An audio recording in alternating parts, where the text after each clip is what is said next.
Suppose ఎర్ర నేలలు ఉంటే కొన్ని పంటలు వేస్తాం, నేలలు ఉంటే కొన్ని పంటలు వేస్తాం. అట్లనే సౌత్ కొన్ని అడ్వాంటేజెస్ ఉన్నాయి, నార్త్ కొన్ని అడ్వాంటేజెస్ ఉన్నాయి. అంతా దేశం అంతా ఒక్కటే కాదని కాదు. కానీ సౌత్లో ఉన్నటువంటి మన మినిస్టర్స్ కానీ సీఎంలు కానీ వీళ్ళు లేవనెత్తారు ఏమంటే సౌత్కు తక్కువ ఇస్తున్నారని. దీని మీద మీ అభిప్రాయం ఏంటి? అంటే అందరికీ ఒకేలాగా అందరికి మోడీ గారు అందరికీ అందే ఇస్తరాకుల అందరికి అంతే భోజనం వేస్తారు, లేకపోతే ముక్కలు వాకి బొక్కలో వాళ్ళకి వేస్తున్నారు? ఇప్పుడు అన్ని రాష్ట్ర ప్రభుత్వాలకి క్లియర్గా అందరికీ తెలుసు ఎవరికి ఎంత, ఏ కేంద్ర ప్రభుత్వం నుంచి ఏ రాష్ట్రంకి ఎంత నిధులు వస్తున్నాయి, ఏ పర్సెంటేజ్. కరుణ నుండి బర్రె అన్నట్టు ఏం లేదు. ఏ ప్రభుత్వం ఉందని ఎంత పర్సెంటేజ్ రాష్ట్ర ప్రభుత్వానికి రావాలి. ఆ విధంగానే అన్ని రాష్ట్ర ప్రభుత్వాలకు నిధులు వస్తాం.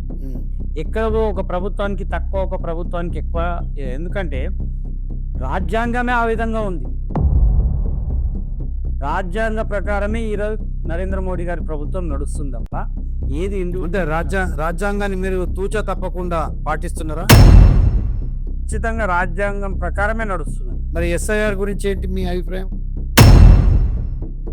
ఇవి ప్రతి 10 సంవత్సరాలకు ఇది ఓట్లది రావాల్సింది.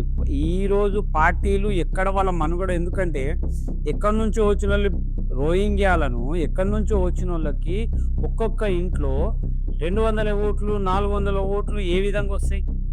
మరి బీహార్ ఎంతమంది రోహింగ్యాలను పట్టుకున్నారు? 7 కోట్లు ఆమతి చేస్తే మీ దగ్గర ఉందా డాటా? ప్రతి దగ్గర కూడా పశ్చిమ బెంగాల్ కావచ్చు, బీహార్ కావచ్చు. మీరు ఆరోపణ చేస్తున్నారు, ఓకే, దేశ భద్రత, మేము కూడా దేశ భద్రత ఉండాలని కోరుకుంటాం. కేవలం ఆరోపణ చేసి ఓట్లు వేసుకోవడమని నిజంగా మనం పట్టుకున్నారా? నిజాయితీగా చెప్పండి. నిజాయితీగానే 50 లక్షల ఓట్లు పోయినాయి. 600 ఎంతమంది రోహింగ్యా? అందులో విధంగా డాటా అయిందా?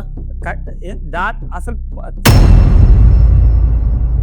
ఓట్లు తీసేయంగానే తెలిసిపోతుంది. ఆల్రెడీ రోహింగ్యా కాదు, రోహింగ్యా ఇప్పుడు వాళ్ళంతా వలసపోయిన కొన్ని చనిపోయిన వాళ్ళు.